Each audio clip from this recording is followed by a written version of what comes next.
Três recipientes idênticos fechados, 1, 2 e 3, mantidos nas mesmas condições de temperatura e pressão, contêm moléculas do gás oxigênio, monóxido de carbono e dióxido de carbono, respectivamente. O princípio de Avogadro permite-nos afirmar que o número... Pessoal, então se você tem aqui esses recipientes idênticos, quer dizer que eles têm o mesmo tamanho, o mesmo volume. E também a gente tem que as condições de temperatura e pressão são as mesmas, certo?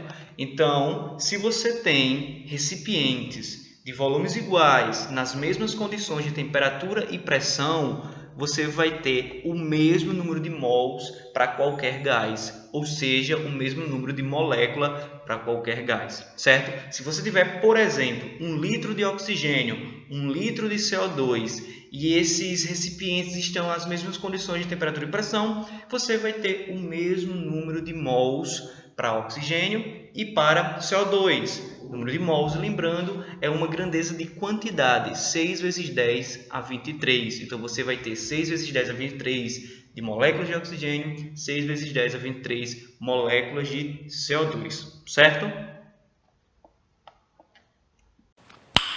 Nice. Acidentes com botijões de gás de cozinha são noticiados com bastante frequência.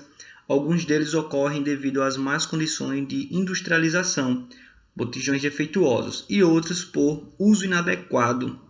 Dentre estes últimos, um dos mais conhecidos é o armazenamento dos botijões em locais muito quentes. Nestas condições, e assumindo a lei dos gases ideais, é correto afirmar que... Então, sem olhar aqui para as alternativas, por enquanto, bora olhar para esse botijão de gás e tentar pensar aqui em algumas coisas.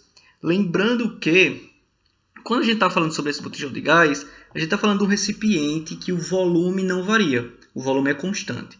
E que o gás aqui dentro, a quantidade em número de mols, de moléculas de gás aqui dentro, também não varia, ninguém está colocando ou tirando gás. Ok? Então, vai falar aí sobre volume, temperatura e pressão.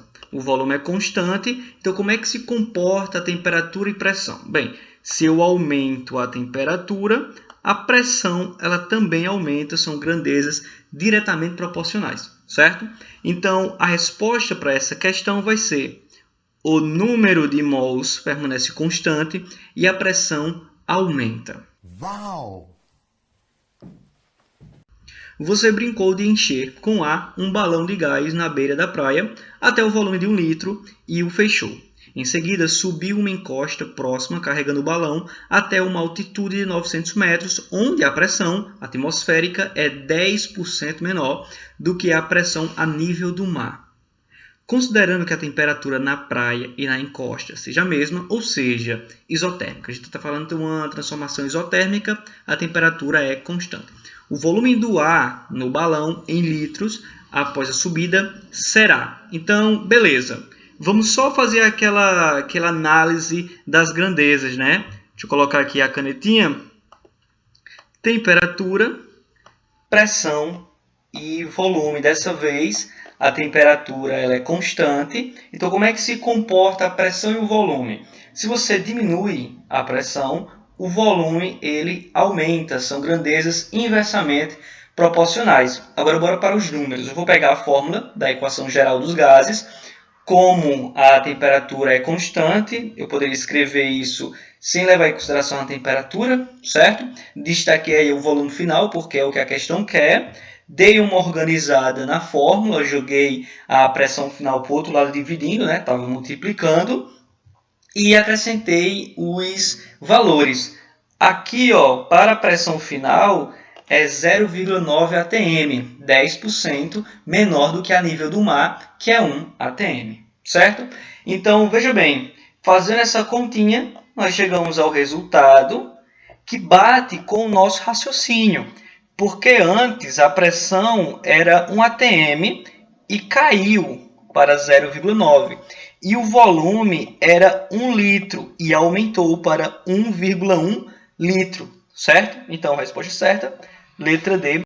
Ah, agora eu entendi! Num tanque de gás, havia 8,2 metros cúbicos de oxigênio a menos 23 graus Celsius e 2 atm de pressão. Tendo ocorrido um vazamento, verificou-se que a pressão diminuiu em 0,5 atm. Que massa de oxigênio foi perdida? Sabendo-se que a temperatura permaneceu constante. Aqui a gente tem alguns dados para o oxigênio, certo? A massa molar. Lembrando que o gás oxigênio é O2, então é 16 mais 16. E aqui a gente tem a constante universal dos gases. Então, bora lá. A primeira coisa que eu vou fazer é mexer no volume e na temperatura, certo? De metros cúbicos, vou passar para litros, multiplicando por 1000. E de graus Celsius para Kelvin, vou somar mais 273, ok? Então, a gente vai imaginar duas situações, antes e depois do vazamento. Depois a gente faz a subtraçãozinha disso daí, para ver o que é que foi perdido. Então, vou pegar a fórmula, certo? PV igual a RNT. Aí eu vou jogar o RT para o outro lado, dividindo, para encontrar o número de mols, certo? Então, beleza. Vou fazer essa continha aqui, vou colocar os dados. 2 atm, é a pressão que a gente tinha antes do vazamento. Aqui o volume, certo? A constante e a temperatura em Kelvin. Quando você fizer esse cálculo, a gente vai ter 800 mol. Aí o que aconteceu? Depois do vazamento, qual é a situação que a gente tem? Coloquei aqui o mesmo lereado, certo? A fórmula do PV é igual a nRT. Joguei aí, isolei o número de mols. E a pressão caiu para 1,5, certo? Aí aqui o mesmo volume, né? O cilindro não se deformou. Aqui a constante e a temperatura que não variou. A questão diz aí que a temperatura ela não varia. E o número de mols vai ser 600 mol. Então, a gente vai pegar 800 menos 600 mol e a gente vai ter 200 mol, foi o que foi perdido, foi o que vazou. Só que a questão que a resposta é em massa, que eu estou dando em mol. Muito simples converter, número de mols é igual a massa da amostra dividido pela massa molar, certo?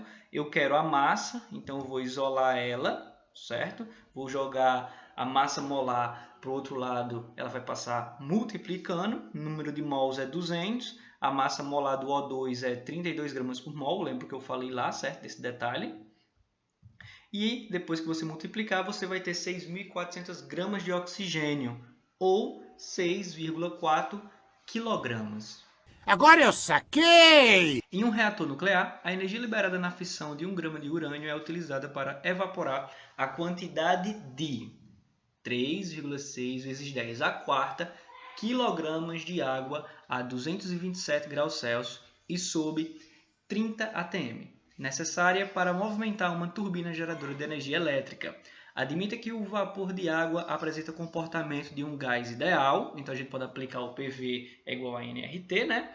O volume de vapor de água em litros gerado a partir da fissão de 1 grama de urânio corresponde a... Então a primeira coisa que eu vou fazer é saber quanto em mol corresponde 3,6 vezes 10 a quarta quilogramas, certo?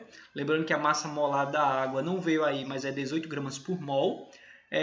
Aqui, ó, 3,6 vezes 10 a sétima, aqui é 10 a quarta, certo? Mas porque eu já estou considerando o casinho aí do quilograma, ok? Quando você dividir isso, você vai ter que o número de mols é 0,2 vezes 10 a sétima mol, ok? Vindo para cá, o PV é igual a nRT, isolei o V, jogando o P para o outro lado, vai passar dividindo, certo? Vou colocar os valores, aqui o número de mols, o R, a temperatura em Kelvin, certo? Era 227 graus Celsius, passando para Kelvin fica 500, somei mais 273, né?